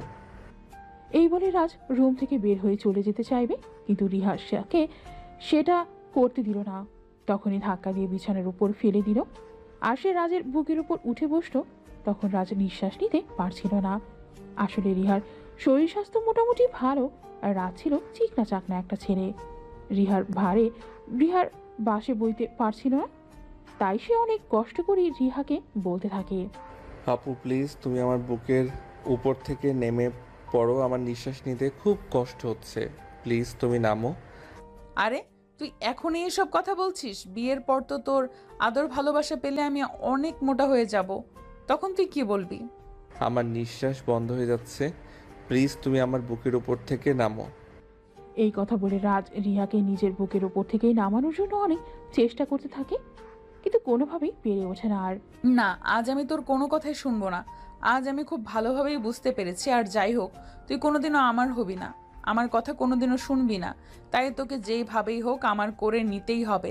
আর তোকে আমার করে নেওয়ার জন্য আমাকে যাই কিছু করতে হোক আমি করতে রাজি আছি। এই কথা বলে রিহা আবারও রাজের ঠোঁট দুটো নিয়ে দখলে নিয়ে চুষতে থাকে। শুধু রাজের ঠোঁটে এসে সীমাবদ্ধ থাকলো না, রাজের গলায় আর সব স্পর্শগত জায়গায় স্পর্শ করতে লাগলো নিজের ঠোঁট দিয়ে, আর ইচ্ছে মতো চুমু দিতে লাগলো। অপরদিকে সে ততক্ষণে রাজের শরীর থেকে সমস্ত কাপড় খুলে নিয়েছে। এদিকে রাজ তো লজ্জায় মরে যাবার মতো অবস্থা। আরে আপু এসব তুমি কি করছো? তুই আমার শরীর থেকে কাপড়গুলো কেন করছো? একদম চুপচাপ শুয়ে থাক, কোনো কথা বলবি না, তাহলে কিন্তু তোর সঙ্গে খারাপ কিছু হয়ে যেতে পারে। এই বলে রিহা আবারও রাজের ঠোঁট নিয়ে ইচ্ছে মতো চুষতে থাকে। আর ওদিকে হাত দিয়ে এই কথা চিন্তা করতে করতে রাজের আম্মুর রিহা রুমের দরজায় নক করে। এই রিহা, রিহা, তোমার রুমের ভেতরে কে কথা বলছে? তুমি কি আজ ভার্সিটিতে যাওনি নাকি? নিজের মায়ের গলার আওয়াজ শুনে রাজের গলা শুকিয়ে একদম কাঠ হয়ে গেল। সে ভাবতেই পারছে না এখন তার সঙ্গে কি হতে চলেছে। সে ভয়ে ভয়ে জোরে জোরে নিঃশ্বাস নিচ্ছে আর রিহাকে বলছে, হায় আল্লাহ, এখন কি হবে আমি তো কিছুই বুঝতে পারছি না। আম্মু যদি এখন আমাকে এখানে এই অবস্থায় দেখে তাহলে তো আমাকে একদম খুন করে ফেলবে। আল্লাহ, তুমি আমাকে রক্ষা করো। আল্লাহ, তুমি আমাকে এই বিপদের হাত থেকে রক্ষা করো। আমি কিছু ভাবতে পারছি না আমার সঙ্গে কি হতে চলেছে। এই হারামজাদা, চুপ কর, একদম কোনো কথা বলবি না। আমি বিষয়টা সামলে নিচ্ছি, তোকে ভয় পেতে হবে না। আর ভয় পাওয়ার কোনো কারণ নেই, যেখানে আমি আছি সেখানে তুই ভয় পাবি কেন? এভাবেই দুজনের মধ্যে কথা চলছিল। তখন আবার রাজের আম্মু দরজার ওপাশ থেকে নক করে বলতে থাকে, কি হলো রিহা? আমি তোমাকে কোনো প্রশ্ন করছি, তুমি আমার কথার উত্তর করছো না কেন? তুমি রুমের ভেতর কার সঙ্গে গল্প করছো? তোমার ওখানে কে আছে বলো আমাকে। ছোট আম্মু, আমি আবার কার সঙ্গে কথা বলবো? এই তো বন্ধুদের সাথে গ্রুপ স্টাডি করছি, কোনো সমস্যা নেই। আর আজ আমার ভার্সিটি বন্ধ, তাই ভার্সিটিতে যাওয়া হয়নি। ও আচ্ছা, এই ব্যাপার, ঠিক আছে, কোনো সমস্যা নেই। একটা কাজ করো, তোমার সঙ্গে আমার একটু কথা আছে, তুমি একবার আমার রুমে আসো। ঠিক আছে আম্মু, কোনো সমস্যা নেই। আমি আমার গ্রুপ স্টাডি শেষ করে তারপর তোমার সঙ্গে দেখা করতে আসব। আচ্ছা আম্মু শোনো, তোমাকে একটা কথা বলার ছিল। আমার না তোমার হাতের পেঁয়াজের বড়া খেতে খুব ইচ্ছে করছে। প্লিজ আমাকে কটা বড়া বানিয়ে দাও। এই তখন রাজের আম্মু বানিয়ে দিবেন বলে সেখান থেকে চলে যান। আর এদিকে রিহা রাজের ওপর থেকে নেমে পড়ে আর রাজকে বলে, চল আমার সঙ্গে ওয়াশরুমে, দুজনে একসঙ্গে ফ্রেশ হয়ে নেব। আর তারপর তুই চুপি চুপি আমার রুম থেকে বের হয়ে কলেজে চলে যাবি। বাড়িতে কেউ যেন কিছু বুঝতে না পারে। আমার কাপড় চোপড় কোথায়? আগে তুমি আমার কাপড় চোপড় দাও, আমার খুব লজ্জা করছে। তুমি কি করলে এটা আমার সঙ্গে? এই দেখ, একদম বেশি কথা বলবি না। এত কথা বলা আমার একদমই পছন্দ নয়। তোকে আমার মনে লেগেছে, তাই তো আমি তোর সঙ্গে এরকমটা করেছি। তাছাড়া তোকে তো আমি আগেই বলেছিলাম আমার প্রস্তাবে রাজি হয়ে যা, তাহলে তোর আর আমার দুজনের জন্যই ভালো হবে। কিন্তু তুই তো আমার কোনো কথাই শুনলি না। এখন তাড়াতাড়ি আমার সঙ্গে আয়, তাড়াতাড়ি ফ্রেশ হয়ে নিবি। এই বলে রিহা ওয়াশরুমে ঢুকে গেল। কিন্তু রাজ বিছানাতেই বসে আছে, কারণ সে নিজের কাপড় খুঁজেই পাচ্ছিল না। এভাবে কারোর সামনে যেতেই সে লজ্জা পাচ্ছিল। এদিকে রিহা প্রায় 10 মিনিট পর ফ্রেশ হয়ে ওয়াশরুম থেকে বেরিয়ে এসে দেখলো রাজ তখনও বিছানার উপর বসে আছে। এটা দেখে রিহা অনেকটাই রেগে গেল আর রাজকে বলতে লাগলো, কিরে, কি ব্যাপার, কি সমস্যা তোর? তুই এখনো এখানে বসে আছিস কেন হাবলার মতো? তোকে না আমি সেই কখন বললাম আমার সঙ্গে যেতে, ফ্রেশ হয়ে আসবে? কিন্তু তুই আমার কথা শুনলি না কেন? আপু, আমি আমার জামা কাপড় খুঁজে পাচ্ছি না। আমি এখানে এভাবে কিভাবে বের হব? আমার খুব লজ্জা করছে। প্লিজ তুমি আমার জামা কাপড়গুলো খুঁজে এনে দাও, তারপর আমি এখান থেকে বের হচ্ছি। রিহা তখন হাসতে হাসতে রাজের কাপড়গুলো খুঁজে এনে দিল। আর তারপরও রাজ সেগুলো গায়ে দিয়ে ওয়াশরুমে ঢুকে ফ্রেশ হয়ে নিল। আর তারপর চুপি চুপি বাসা থেকে বের হয়ে কলেজে চলে যায়। আর এরপর চলে যায় আরও বেশ কিছুদিন। আজ ছিল রিহার জন্মদিন। সারা বাড়িতে উৎসবমুখর পরিবেশ, কারণ রিহা হলো এই পরিবারের বড় মেয়ে, তাই সবাই তাকে অনেক বেশি ভালোবাসে। আর রাজ, রিহার জন্মদিনে সবাই আনন্দ উল্লাস করবে না এরকমটা হয় নাকি? আজ সারা বাড়ি অনেক সুন্দর করে সাজানো হয়েছে, কারণ রিহা এই বছর 19 পেরিয়ে 20-তে পা দেবে। তাই দুপুর থেকে বাড়িতে মেহমান আসা শুরু করেছে। রিহার বাবাও এবছর মেয়ের জন্মদিন অনেক ধুমধাম করে পালন করতে চান, তাই তিনি মেয়ের জন্মদিনে মেয়েকে ডায়মন্ড নেকলেস গিফট করেছেন। রিহা মামনি, এই নাও তোমার জন্মদিনের উপহার। আশা করি এটা তোমার অন্যান্য জন্মদিনের তুলনায় স্পেশাল। থ্যাংক ইউ আব্বু, থ্যাংক ইউ সো মাচ। তুমি আমার কোনো ইচ্ছাই অপূর্ণ রাখুনি। আমার অনেক দিনের ইচ্ছে ছিল ডায়মন্ড নেকলেস করার, আর আছে সেটা তুমি এনে দিয়েছো। তুমি আমার একমাত্র মেয়ে রাজকন্যা, তোমার মনের ইচ্ছা পূরণ না করে কি থাকতে পারি নাকি? থ্যাংক ইউ আব্বু, থ্যাংক ইউ সো মাচ। সত্যি তুমি অনেক ভালো বাবা। তবে আব্বু, তোমার কাছে আমি আরও একটা রিকোয়েস্ট করতে চাই। আমি আমার জীবনের জন্য আরও স্পেশাল একটা জিনিস তোমার কাছে চাইবো। তুমি কি আমাকে ওই জিনিসটা দিবে? হ্যাঁ অবশ্যই, কেন নয়। তুমি আমার একমাত্র রাজকন্যা, সেটা তো আমি তোমাকে বললাম। তুমি আমার কাছে কোনো জিনিস চাইলে আমি কেন তোমাকে দেব না? অবশ্যই দেব। বলো তুমি আমার কাছে কি চাও, আমি তোমার জন্য সব করতে পারি। তুমি যদি আমার কাছে আকাশের চাঁদ চাও, তাহলে আমি তোমাকে ওই আকাশের চাঁদটাও এনে দিতে রাজি আছি। না আব্বু, আমি তোমার কাছে ওইরকম কোনো কিছুই চাইবো না। তবে আমি তোমার কাছে খুবই সিম্পল একটা জিনিস চাইবো। সেটা তো আমি তোমাকে বললাম, তবে এটা কখনো চাইবো না। আমি যখন আমার সময় হবে তখনই আমি তোমার কাছে চেয়ে নেব। ও আচ্ছা, ঠিক আছে, কোনো সমস্যা নেই। তোমার যখন মন চাইবে তখন তুমি আমার কাছে চেয়ে নেবে। আর তুমি আমার কাছে যা চাইবে আমি তোমাকে তাই, এবং তোমার চিন্তার কোনো কারণ নেই। যাই হোক, এখন চলো, কেক কাটবে। এই বলে রিহার আব্বু রিহাকে নিয়ে কেক কাটতে চলে যায়। আর তখনই তিনি মাইকে অ্যানাউন্স করেন, আসসালামু আলাইকুম। আপনাদের সবাইকে অসংখ্য ধন্যবাদ আমার মেয়ের জন্মদিনের পার্টিতে আসার জন্য। আপনাদের জন্য আপনাদের জন্য আপনাদের জন্য একটা স্পেশাল সারপ্রাইজ আছে। দেখুন, আপনারা অনেকেই জানেন রিয়া আমার একমাত্র মেয়ে। সে আমার আদরের রাজকন্যা, আমার একমাত্র সন্তান। তাকে আমি অনেক বেশি ভালোবাসি। আর আজ হলো আমার রাজকন্যার 20তম জন্মদিন। আর এই 20তম জন্মদিনে আমি আপনাদের কাছে একটা কথা প্রকাশ করতে চাই। উপস্থিত সবাই তখন রিহার বাবার দিকে তাকিয়ে আছে। রিহার বাবা কি এমন খবর জানতে চায় সেটা জানার জন্য অপেক্ষা করছে। এদিকে ওদের আগ্রহ নিয়ে অপেক্ষা করছে তার বাবা কোন বিষয়ের কথা জানতে চায়, কি বলতে চায়। তাই রিহা তার আব্বুকে বলতে থাকে, কি হলো আপু, তুমি থেমে গেলে কেন? কি বলতে চাইছো বলছো না কেন? আমি তো আর অপেক্ষা করতে পারছি না তুমি কি বলতে চাইছো সেটা জানার জন্য। দেখুন, আমি আসলে আমার মেয়ের ব্যাপারে আপনাদের সঙ্গে কথা বলতে চাই। আমার মেয়ের বয়স তো 20 বছর হয়ে গেল, এদের মধ্যে এসে অ্যাডাল্ট। তাই আমি ঠিক করেছি আমার ব্যবসায়ী বন্ধু আরব খানের ছেলে নিলয়ের সঙ্গে তার বিয়ে দিব। কথাটা শোনা মাত্রই রিহার পায়ের নিচ থেকে মাঠে সরে গেল। সে কোনোভাবেই ভাবতে পারছে না এটা। সে তার আব্বুর হাত ধরে বলতে লাগলো, এসব কি হচ্ছে আব্বু? তুমি হুটহাট করে আমাকে বিয়ের ব্যাপারে এইভাবে সিদ্ধান্ত নিতে পারো না। কারণ লাইফটা আমার লাইফের ব্যাপারে আমাকে সিদ্ধান্ত নিতে দাও। তাছাড়া তুমি এখন আমার সঙ্গে এই ব্যাপারে কথা বললে নিতে পারতে আমি কি বিয়ে করতে আদৌ প্রস্তুত কিনা। তাছাড়া আমি ছেলেটাকে বিয়ে করব কিনা সেটাও তো জানার বিষয়, তাই না? আরে মামুনি, তুমি আমার একমাত্র মেয়ে। আমি তো জীবনে এমন কোনো জিনিস তোমাকে এনে দেইনি যেটা তোমার পছন্দ হয়নি। তাহলে অবশ্যই আমি তোমার জন্য খুব ভালো ছেলেকেই পারচেস করছি, যাকে তোমার পছন্দ হবে। তাহলে আমি রিয়াক্ট করার কি আছে? আব্বু, আমি তোমার কথায় রিয়েক্ট করতে চাইছি না, শুধু আমি আমার মতামতটা তোমাকে জানাতে চাইছি। তুমি হুট করে কাউকে এনে দেবে আমার সামনে আর আমি তাকে বিয়ে করে নেব, এমনটা তো নাও হতে পারে। আমি একজনকে ভালোবাসি আব্বু। তোমার পছন্দের ছেলেকে বিয়ে করা আমার পক্ষে সম্ভব নয়। রিয়া, তোমাকে আমি আরও একটা কথা আরেকবার মনে করে দিচ্ছি। তুমি প্রেম ভালোবাসা যাই কিছু করো না কেন, সেগুলোর কোনো মূল্য আমার কাছে নেই। কারণ তুমি আমার একমাত্র মেয়ে। তোমাকে আমি আমার পছন্দ করা ছেলের সঙ্গে বিয়ে দেব। তুমি যাই বলো আর যাই করো, তোমার কথা কোনো শুনবো না এই ব্যাপারে। তাহলে তুমি আমার স্পষ্ট কথা শুনে রাখো, আমিও কিন্তু তোমার পছন্দ করা ছেলেকে বিয়ে করব না। প্রয়োজন হলে তোমাদের ছেড়ে, এই বাড়ি ছেড়ে, সব কিছু ছেড়ে অনেক দূরে চলে যাব।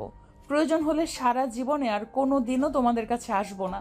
তারপরও আমি আমার ভালোবাসার মানুষ ছাড়া অন্য কাউকে কোনো দিনও বিয়ে করতে পারবো না। এই কথা বলে রিহা সোজা সেখান থেকে চলে গেল। কিন্তু রিহার আব্বু প্রচণ্ড জেদি। তিনি তার বন্ধুকে কথা দিয়েছেন তার বন্ধুর ছেলের সঙ্গে নিজের মেয়ের বিয়ে দেবেন। এখন তিনি কোনোভাবে কথা নড়চড় হতে দিতে পারেন না। তাই তিনি অনুষ্ঠান অসমাপ্ত রেখেই মেয়ের সঙ্গে কথা বলতে আসেন এবং মেয়েকে বলতে থাকেন, এসব কি হচ্ছে? তুমি কি আমার মান সম্মান ধুলে মিশিয়ে দেওয়ার জন্য এসব কিছু করছো নাকি? তুমি এভাবে সবার সঙ্গে আমাকে অপমান করার চেষ্টা কেন করছো? তুমি এক্ষুনি নিচে চলে যাও, সবাই তোমার জন্য অপেক্ষা করছে। তুমি কেক কাটবে আর তারপর সবাই খাওয়া দাওয়া করে নিজের বাড়িতে চলে যাবে। কিন্তু তুমি এভাবে হুট করে এখানে চলে এসেছো কেন? কেন চলে এসেছি সেটা কি তুমি বুঝতে পারছো না, নাকি বুঝতে চাইছো না? তোমাকে তো বললাম আমি তোমার পছন্দ করা ছেলেকে বিয়ে করব না। আমি অন্য একজনকে ভালোবাসি আর তাকেই বিয়ে করব। আর তাকে যদি না পাই জীবনে অন্য কোনো ছেলেকে কোনোদিনও বিয়ে করব না। প্লিজ তুমি নিজের মাথা ঠান্ডা করো, আর ঠান্ডা মাথায় চিন্তা ভাবনা করো, তারপর সিদ্ধান্ত নাও। তাছাড়া এই বিষয়ে পরে চিন্তা ভাবনা করা যাবে। এখন তুমি আমার সঙ্গে চলো নিচে, সবাই তোমার জন্য অপেক্ষা করছে। তুমি কেক কাটবে। রিহা তখন কোনো কথা বলল না, চুপচাপ তার আব্বুর সঙ্গে নিচে চলে আসলো আর কেক কাটলো। কারণ এখানে বাইরের মানুষ রয়েছে আর বাইরের মানুষের সামনে সিন ক্রিয়েট করাটা কোনো ভদ্র ফ্যামিলির মেয়েদের কাজ নয়। তাই সে চুপচাপ কেক কেটে দিল আর তারপর মুখ ভার করেই ওখান থেকে চলে আসে। এদিকে দেখতে দেখতে আরো 1 মাস সময় চলে গেল। রিহার আব্বুর বন্ধুর ছেলে 1 সপ্তাহ হয়েছে বাংলাদেশে এসেছে। আর আরাফ খান তার ছেলের সঙ্গে এই ব্যাপারে কথা বলে। নিলয়, তুমি তো খুব ভালো করেই জানো আমি আমার এক বন্ধুর মেয়ের সঙ্গে তোমার বিয়ে ঠিক করে রেখেছি। মেয়েটা দেখতে যেমন মাশাআল্লাহ তেমনি গুণবতী আর শিক্ষিত, স্মার্ট।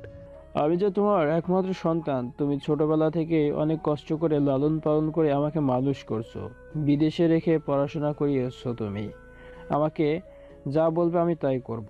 আমি কখনোই তোমার কথার অবাধ্য হব না। তুমি যদি কোনো কন্যা ল্যাংড়া লুজার মেয়েকেও আমার কাছে এনে দাও, আমি হাসতে হাসতে তাকে গ্রহণ করে নিব। আমি কখনোই তাকে অ্যাভয়েড করব না। হ্যাঁ বাবা, এটা আমি খুব ভালো করে জানি।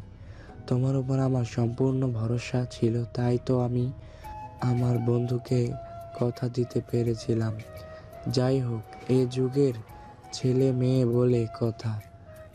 তাছাড়া আমি চাই তুমি বিয়ের আগে একবার তোমার জীবন সঙ্গে সরাসরি দেখা করে কথা বলে নাও। তাই আমি ঠিক করেছি আগামীকাল তুমি আমার সঙ্গে আমার বন্ধুর বাড়িতে যাবে এবং তার মেয়ের সঙ্গে দেখা করে কথা বলবে। কিন্তু আব্বু, আমি যে তোমাকে বললাম তুমি যেমন মেয়েকে আমার কাছে এনে দাও না কেন, আমি সেই মেয়েকে নিয়ে সংসার করব। আমি কোনো অভিযোগ করব না। কিন্তু তারপরও তুমি এইসব কথা কেন বলছো? আব্বু, আমি সব কথা শুনতে চাই না। না বাবা, এরকমটা বললে হবে না। আমি আমার বন্ধুকে বলে দিয়েছি আমি কাল তোমাকে নিয়ে তার মেয়ের সঙ্গে দেখা করতে যাব। আর তারপর তোমরা দুজনে সামনাসামনি বসে দুজনের সঙ্গে কথা বলে তারপরেই সিদ্ধান্ত নেব তোমরা বিয়েটা করবে কি করবে না। নিলয় তখন আর কোনো কথাই বলল না, কারণ সে তার বাবার একমাত্র ভদ্র ছেলে। তার বাবা তাকে যা করতে বলবে সে তাই করবে। সে তার বাবার কথাতে মরতেও রাজি আছে। তাই পরের দিন সকাল হতে না হতেই নিলয় তার আব্বু রেডি হয়ে নিল রিহাদের বাড়িতে যাওয়ার জন্য। সকাল 10টা নাগাদ নিলয় আর তার আব্বু রিহাদের বাড়িতে চলে আসে। কলিং বেল চাপ দিতেই রাজ এসে দরজা খুলে দেয়। তাদের দুজনকেই দেখে বলে, আসসালামু আলাইকুম। আপনারা কারা? আপনাদেরকে তো চিনতে পারলাম না। কোথা থেকে এসেছেন আর কার সঙ্গে দেখা করতে এসেছেন? তখনই নিলয়ের আব্বু নিজের পরিচয় দেয়। আর তখন রাজ তাদেরকে নিয়ে ড্রয়িং রুমের সোফাতে বসতে দেয় আর তারপরও আব্বুকে ডাকতে থাকে। বড় আব্বু, ও বড় আব্বু, কোথায় তুমি? দেখো, রিহা আপুর বিয়ের সম্বন্ধ নিয়ে কথা বলতে এসেছে। তুমি তাড়াতাড়ি ড্রয়িং রুমে আসো, ওনারা তোমার জন্য অপেক্ষা করছে। তুমি ওনাদেরকে বসতে দাও, আমি একটা কাজ করছি আর কাজটা শেষ করে এক্ষুনি আসছি। তার 5 মিনিট পর রিহার আব্বু সেখানে আসে আর তাদের দুই বন্ধু মিলে গল্প করতে থাকে। নিলয়কে রিহার আব্বুর বেশ পছন্দ হয়েছে, তাই তিনি রিহার আম্মুকে বলেন, রাহেলা, রিহাকে একবার এখানে নিয়ে আসো, ওনারা রিহার সঙ্গে দেখা করতে এসেছে। রিহার আম্মু তখন রিয়াকে ডাকতে চায় আর এদিকে রিহা তখন নিজের রুমে শুয়ে শুয়ে ঘুমাচ্ছিলেন। তার আম্মুর ডাক শুনে উঠে বসে আর তার আম্মুকে বলতে থাকে, কি ব্যাপার, কি হয়েছে দেখতে চাও তো? আমি ঘুমাচ্ছিলাম, তাহলে আমাকে ঘুম থেকে ডেকে তুললে কেন? তোমাদের কি খেয়ে দেয়ে কোনো কাজ নেই নাকি? সারাদিন আমাকে বিরক্ত করাই একটা কাজ পেয়েছো? দেখ, তোকে বিরক্ত করার কোনো ইচ্ছে আমার নেই। আমি তোকে বিরক্ত করতে আসবো কেন? তোর আব্বু আমাকে বলল তোকে ডেকে নিয়ে যেতে। নিচে কে যেন তোর সঙ্গে দেখা করতে এসেছে, বলল তাড়াতাড়ি নিচে যেতে। আমার সঙ্গে দেখা করতে আসার মতো কেউ নেই। তুমি বলে দাও চলে যেতে। আমি এখন ঘুম থেকে উঠতে পারবো না। এসব কথা বলে কোনো লাভ হবে না। তোর আব্বু বলেছে ওনাদের সঙ্গে তোমাকে দেখা করতেই হবে, তাই কোনো কথা না বলে চুপচাপ আমার সঙ্গে চলে আসো। রিহা তখন তার আব্বুকে হাজারটা গালি দিতে দিতে বিছানা থেকে উঠে বসল আর তারপর ফ্রেশ হয়ে নিচে চলে গেল। নিচে অপরিচিত দুজন লোককে দেখতে পেয়েছে। অনেকটা অবাক হয়ে তার আব্বুকে বলল, আব্বু, এই লোক দুটোকে, এদেরকে তো আমি এর আগে কখনো দেখিনি। তাহলে ওরা আমার সঙ্গে দেখা করতে আসলো কি করে? তোমাকে বলছিলাম না আমার বন্ধুর ছেলের সঙ্গে আমি তোমার বিয়ে ঠিক করছি। এই হলো আমার বন্ধু আর আমার বন্ধুর ছেলে, ওরা তোমার সঙ্গে দেখা করতে এসেছে। আব্বু, আমার মনে হয় সত্যি সত্যি তোমার মাথা খারাপ হয়ে গেছে। তোমাকে আমি বললাম আমি কোনোভাবেই তোমার বন্ধুর ছেলেকে বিয়ে করতে পারবো না। আমি অন্য একজনকে পছন্দ করি আর তাকে বিয়ে করতে চাই। তারপরেও কেন তুমি এই ছেলেটাকে আমাদের বাড়িতে ডেকে নিয়ে আসলে? তুমি কি আমার কোনো কথাই শুনবে না নাকি? আমার কোনো কথার কোনো মূল্য তোমার কাছে নেই বলে তুমি কোনটা চাও? আমি নিজের ইচ্ছেগুলোকে বলিদান দেই যে তোমার ইচ্ছে পূরণ করি? এটা আমি কোনোদিনও করতে পারবো না। প্লিজ আব্বু, তুমি আমাকে ক্ষমা করে দাও। আমি তোমার কথা রাখতে পারবো না। বন্ধু, এসব আমি কি শুনতেছি? তোমার মেয়ে এগুলো কি বলতেছে? তুমি কি আমার ছেলের ব্যাপারে তোমার মেয়েকে কোনো কিছু বলনি, নাকি যে তোমার মেয়ে কোনো কিছুই জানে না? আমি আপনার ছেলের ব্যাপারে জানতে কোনো আগ্রহী নই। আমি অন্য একজনকে ভালোবাসি আর তাকেই বিয়ে করতে চাই।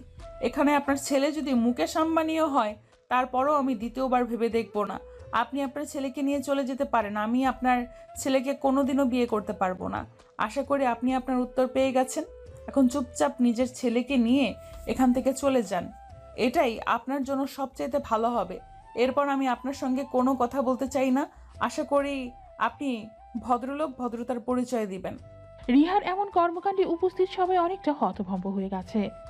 রিহার আব্বু রিহাকে এতটা ভালোবাসে, রিহার কোনো আত্মার কোনোদিন অপূর্ণ রাখে না, আর সেই রিহাই কিনা তার বাবার মুখের উপর কথা বলছে আর তার বাবাকে অপমান করছে। এগুলো রিহার বাবা আর সহ্য করতে না পেরে তখনই হার্ট অ্যাটাক করে বসে। আর বাড়ির সবাই তখন রিহার বাবাকে নিয়েই হসপিটালে চলে যায়। অপরদিকে নিলয় তার আব্বুকে বলতে থাকে, এই লোকটা তোমার কেমন বন্ধু? আমি তো সেটাই বুঝতে পারছি না। তুমি তার মেয়ের সঙ্গে আমার বিয়ে ঠিক করলে, আর সেখানে তার মেয়ে কিনা তার মুখের উপর এতগুলো কথা বলে দিল, আর সেই লোকটা কত সুন্দর করে হার্ট অ্যাটাকের নাটক করলো। দেখো, আমার কিন্তু এগুলো একদমই ভালো লাগছে না। তুমি তাড়াতাড়ি করে আমার জন্য বিয়ের সম্বন্ধ করো, আমি বিয়ে করতে চাই। দেখো বাবা, একদম ওলা হয়েও না। দেখো, বাংলাদেশের মেয়ের কিন্তু অভাব পড়েনি। আমি তোমার জন্য কিছুদিনের মধ্যেই মেয়ে দেখে বিয়ে সম্বন্ধ করেছি। তুমি কোনো চিন্তা করো না। আসলে মেয়েটা অনেক অহংকারী। মেয়েটার সঙ্গে কথা বলে আমি সেটা বুঝতে পেরেছি। যদি আগেই মেয়েটার সঙ্গে কথা বলতাম, তা মেয়েটার সঙ্গে তোমার বিয়ের সম্বন্ধ করতাম না, আর এভাবে অপমানিত হতাম না। তবে কি, তুমি কোনো চিন্তা করো না। দেখো, আমি এত কথা শুনতে চাই না। আমি 1 সপ্তাহের মধ্যে বিয়ে করতে চাই। এখন তুমি কিভাবে আমার বিয়ে করাবা সেটা তোমার ব্যক্তিগত ব্যাপার। আমি কোনো কথাই শুনতে চাই না। এই বলে নিলয় তার আব্বু রিহাদের বাড়ি থেকে বের হয়ে নিজেদের বাড়িতে চলে যায়। আর এদিকে হসপিটালে ট্রিটমেন্ট চলতে থাকে। ডাক্তার রিয়ার আব্বুকে হার্টের কিছু পরীক্ষা করতে দেয়। আর পরীক্ষাগুলো করানো হলেই রাজের আব্বু রিপোর্টগুলো নিয়েই ডাক্তারের কাছে যায়। তারপর যা বললো ওটা শোনার জন্য উপস্থিত কেউই প্রস্তুত ছিল না। দেখুন, আপনার ভাইয়ের হার্টের অবস্থা একদমই ভালো নয়। তাছাড়া ওনার শারীরিক স্বাস্থ্য খুব একটা ভালো নয়।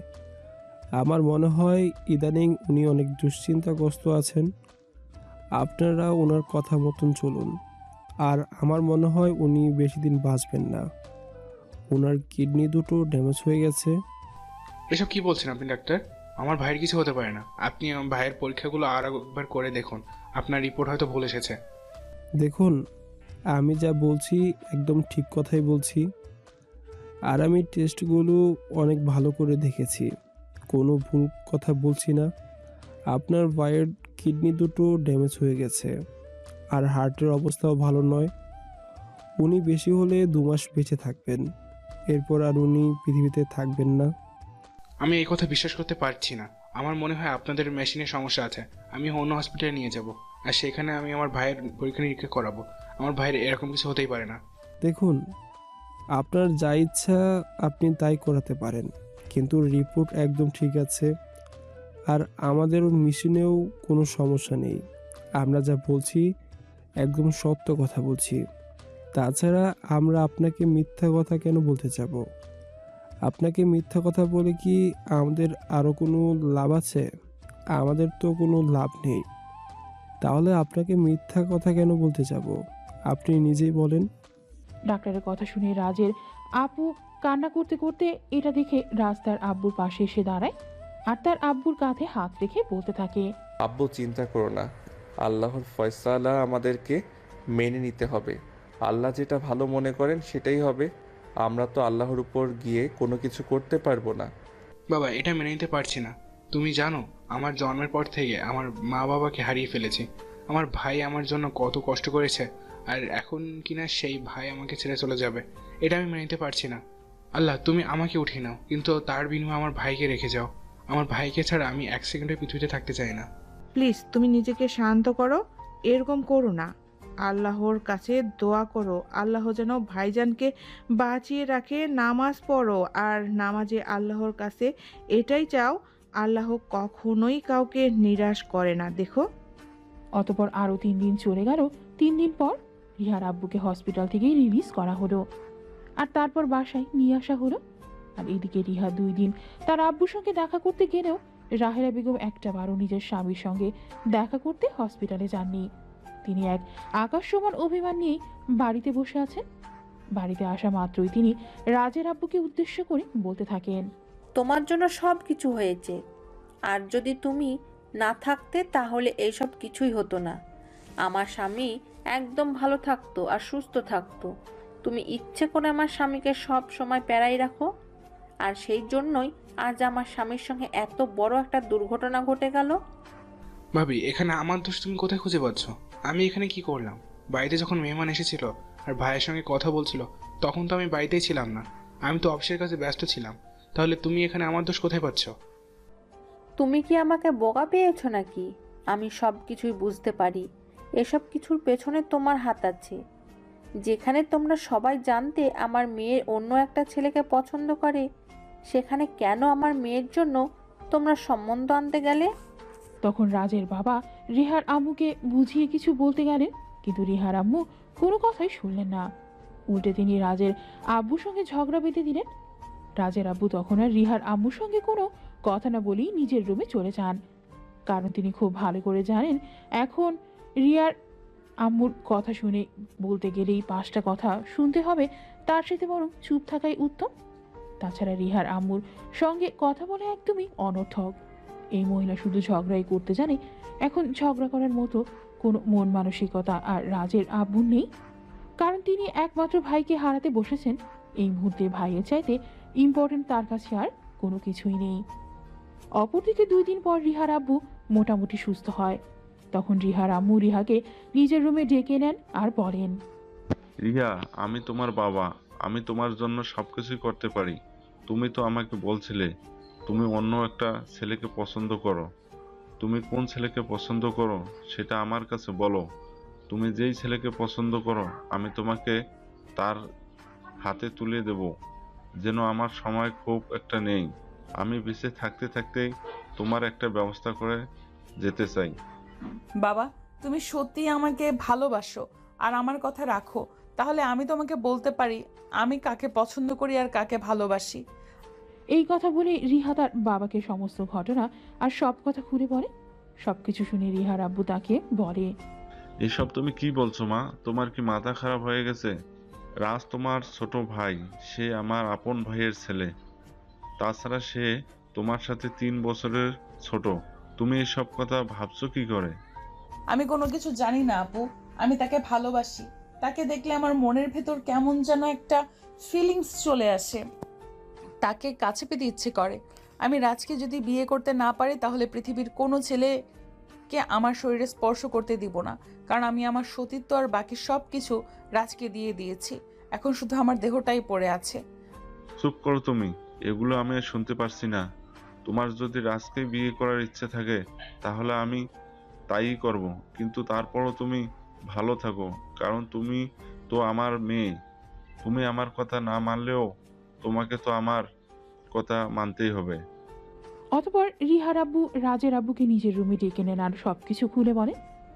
সবকিছু শুনে রাজের আব্বু রিহার আব্বুকে বলেন, ভাইয়া আমার কোনো আপত্তি নেই, তুমি যেটা ভালো মনে করো সেটাই করো। কারণ আমার বাবা মায়ের পর তুমি আমার ভালো মন্দের চিন্তা করে এসেছো। আমি খুব ভালো করে জানি তুমি যাই সিদ্ধান্ত নাও সেটা আমার জন্য ভালোই হবে। আর তোমার সিদ্ধান্ত যদি আমার খারাপও লাগে তাতে আমার কোনো আপত্তি নেই, কারণ আমি তোমার বিশ্বাস আর ভরসা দুটোই করি। তোমার কথাতে আমি আমার নিজের জীবনে সব কিছু বিসর্জন দিতেও রাজি আছি। তুমি যা বলবে তাই হবে। হ্যাঁ, সেটা না হয় বুঝলাম, কারণ তুই আমার ভাই। কিন্তু রাজ আর রাজের আম্মু এই ব্যাপারে রাজি হবে? আমি তো সেটাই ভেবে পাচ্ছি না। তাছাড়া রাজ এখনো অনেক ছোট, সে এখনো প্রাপ্তবয়স্ক হয়নি। এসব ব্যাপারে তুমি কোনো চিন্তা করো না, আমি সব কিছু ঠিক করে নেব। আর রাজের আম্মুর ব্যাপারে ও তোমাকে কোনো চিন্তা করতে হবে না। আমার বউ কখনোই আমার উপরে কথা বলবে না। তুমি তো খুব ভালো করে জানো আমার বউ কতটা বাধ্য। অতঃপর দুই ভাই মিলে রিহা আর রাজের বিয়ে দেওয়ার সিদ্ধান্ত নেয়। আর কিছুদিনের মধ্যে তারা শুভ কাজটা সেরে ফেলে। আজ ছিল রিয়া আর রাজের বিয়ে। দুজনের বিয়ে খুব সাধারণভাবেই হয়। যেহেতু তারা এই বিষয়টা পাবলিক করতে চায় না, তাই তারা ঘরোয়াভাবেই কাজী ডেকে এনে রাজ আর রিহার বিয়ের আয়োজন করে। তাদের খুব কাছের আত্মীয় স্বজনকে শুধু দাওয়াত দেওয়া হয়েছে, অন্য কাউকে দাওয়াত দেওয়া হয়নি। এটা থেকে রিহার মন একটু ব্যথিত হয়েছে। সে তার বাবাকে বলে, আব্বু, তুমি মনে হয় এই বিষয়টা ঠিকভাবে মেনে নিতে পারোনি, তাই না? না মামুনি, সেরকম কিছুই নয়। তুমি আমার একমাত্র মেয়ে। তোমার জীবনের কোনো ইচ্ছাই আমি অপূর্ণ রাখিনি। আর তুমি আমার কাছে এই ছোট্ট একটা জিনিস চেয়েছো, এটা আমি তোমাকে দিতে পারবো না?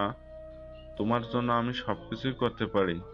তুমি যদি আমার জীবনটা চাও, তাহলেও আমি তোমার জন্য নিজের জীবনটা উৎসর্গ করতে রাজি আছি। আমার কত ইচ্ছে ছিল মহা ধুমধাম এর সঙ্গে আমার বিয়ে হবে, কিন্তু তুমি আমার বিয়েটা তো ছোট্ট করে আয়োজন করে দিচ্ছ কেন বলো তো? দেখো, আমি শুধু মান সম্মানের কথা চিন্তা করছি। আমাদের আত্মীয় স্বজন যারা, তারা তো আমাদেরকে ছোট করে কথা বলবে না। যারা বাইরের মানুষ, তারা তো অবশ্যই আমাদেরকে ছোট করে কথা বলতে ছাড়বে না। তাই তারা যাতে তোমার দিকে আঙ্গুল তুলে কথা বলতে না পারে, তাই আমি এই বিষয়টাকে গোপনে রাখতে চাই। দেখো, একজন যদি তোমার আড়ালে তোমাকে কথা বলে তাহলে সেটা তোমার গায়ে লাগবে না, কিন্তু কেউ তো একজন যদি তোমার সামনে তোমাকে একটা কথা বলে তাহলে সেটা অবশ্যই তোমার গায়ে লাগবে। তাই আমি চাই কেউ তোমার সমালোচনা করলে দূরে থেকে করুক, যেন কেউ তোমার সামনে থেকে তোমার সমালোচনা করতে না পারে। এরপর রিহা আর কোনো কথাই বলে না। এদিকে দেখতে দেখতে বিয়ের সব কাজ শেষ হয়ে গেল, কিন্তু রাজ কোনোভাবেই এগুলো মেনে নিতে চাইছিল না। সে বারবার তার ফ্যামিলির মানুষ সহ সবাইকে নিষেধ করেছিল এটা না করতে। সবাইকে এই বিয়েটা আটকানোর জন্য অনেক রিকোয়েস্টও করেছিল, কিন্তু কেউ তার কোনো কথাই শুনলো না। দেখো বাবা, তুমি আমাকে ক্ষমা করে দিও, আমি তোমার জন্য কিছুই করতে পারলাম না। আসলে আমার কাছে ভাইয়ের আগে আর কোনো কিছুই নেই। আমার ভাই ছোটবেলা থেকে আমাকে অনেক ভালোবাসা দিয়েছে, আর তার ঋণ আমি কোনোদিনই শোধ করতে পারবো না। সে তোমাকে চেয়েছে, তাই আমি আর তাকে ফেরাতে পারলাম না। তুমি আমাকে ক্ষমা করে দিও। হয়তো এটাই তোমার আর আমার ভাগ্যে লেখা ছিল। এই কথা বলে রাজের আব্বু নিজের রুমে গিয়ে দরজা বন্ধ করেই কান্না করতে থাকে। আসলে তিনিও এটা চাননি, কিন্তু কি করবেন?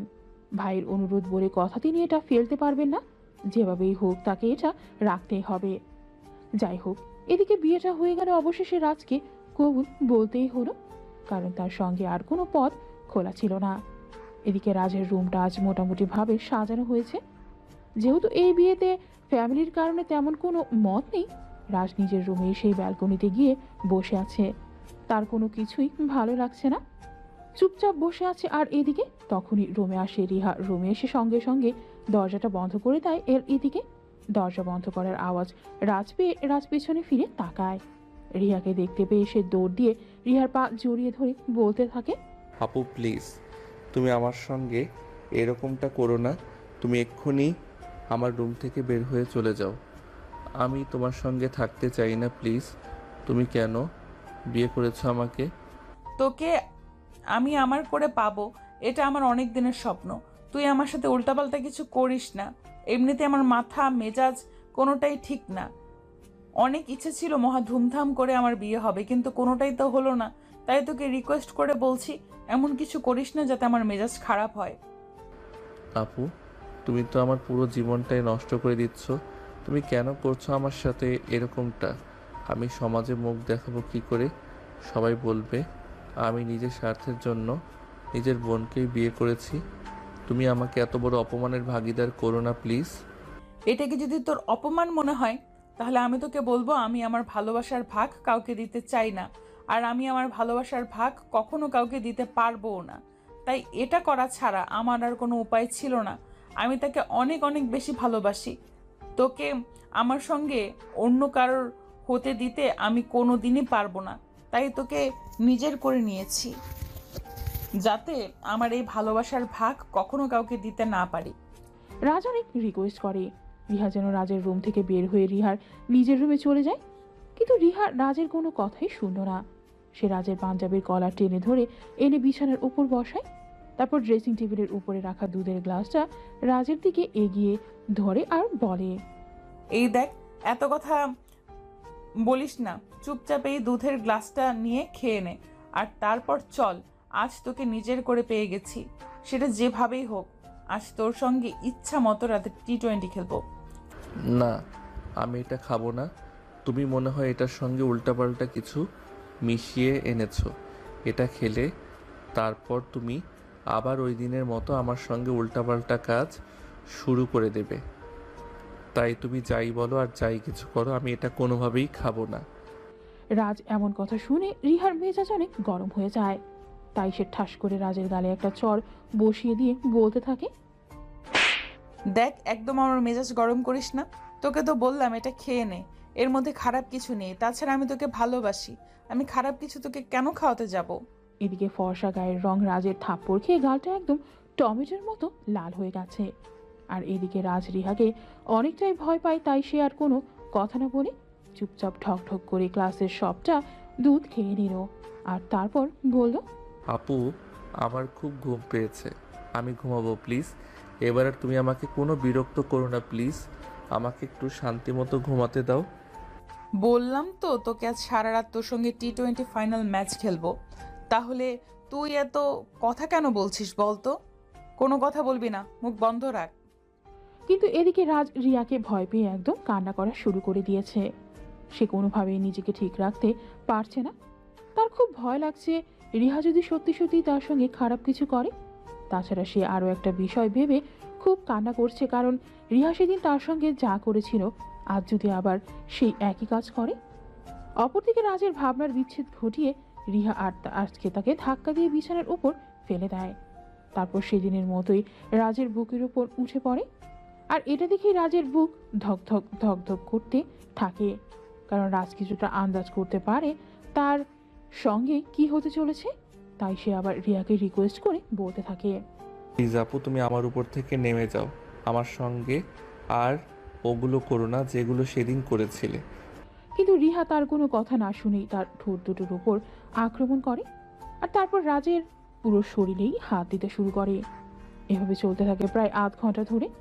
রাজ নিজেকে আর কোনোভাবেই কন্ট্রোল করতে পারছে না। আর এদিকে রিহাও তাকে এক সেকেন্ডের জন্য ছাড় দিচ্ছে না। সারা শরীরে ভালোবাসার আলিঙ্গন করছে, কখনো ঠোঁটে, কখনো গালে, কখনো গলায়, আর কখনো ঘাড়ে, কখনো বা শরীরের বিভিন্ন জায়গায়। এরপর রাত যখন পুরো দমে উত্তেজিত হয়ে পড়ে, তখনই রিহা নিজের মনস্কামনা পূর্ণ করে। এভাবে প্রায় 1 ঘন্টার মতো চলে যায়। 1 ঘন্টা পর রিহা রাজকে ছেড়ে দেয় আর বলতে থাকে, দেখ, এখন আর আমার সঙ্গে এগুলো করিস না। এখন থেকে ফাইনালি তুই আমার হয়ে গেছিস। যাই কিছু করিস না কেন তুই নিজেকে কিন্তু কোনোভাবেই আমার থেকে দূরে রাখতে পারবি না। দিন শেষে তোকে আমার কাছেই ফিরতে হবে। তাই এখন আর এমন করিস না আমার সঙ্গে। বল, আমার কাছে থাকবি, ছেড়ে যাবি না আমাকে। ছেড়ে আর যাব কোথায়? তুমি তো আমাকে দূরে যেতে দেবেই না, তাহলে আমি যাব কি করে? তাছাড়া একটা কথা বলি, আজ কিন্তু আমারও ভালো লেগেছে। সত্যি বলছিস? তাহলে চল আরেক রাউন্ড খেলি। না, আজ আর নয়, এখন থেকে তো আমরা একসাথে থাকবো, তাহলে তো প্রতিদিনই খেলতে পারবো। আচ্ছা ঠিক আছে, তাহলে চল ঘুমিয়ে পড়ি। এই বলে রাজ আর রিহা দুজন দুজনকে জড়িয়ে ধরে ঘুমিয়ে পড়ল। আর এভাবেই শুরু হলো তাদের দুষ্টু মিষ্টি একটা প্রেমের গল্প। তো ভিউয়ার্স, আমাদের আজকের গল্পটা এই পর্যন্তই ছিল। গল্পটা আপনাদের কাছে কেমন লেগেছে অবশ্যই কমেন্টে জানাতে ভুলবেন না।